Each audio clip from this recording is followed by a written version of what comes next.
గారెలు రెడీ అయిపోతాయి. మీరు కూడా ట్రై చేసి మీకు ఎలా కుదిరిందో మాకు కామెంట్ చేయండి. వేసి మీరు కూడా అమ్మవారికి నివేదన చేసి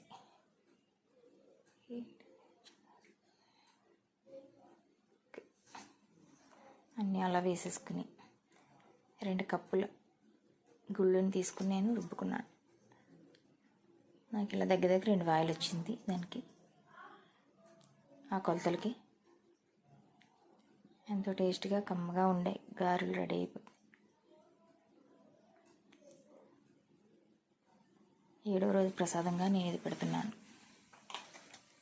మీరు కూడా ట్రై చేసి మీరు కూడా అమ్మవారికి చేసి నివేదన చేసి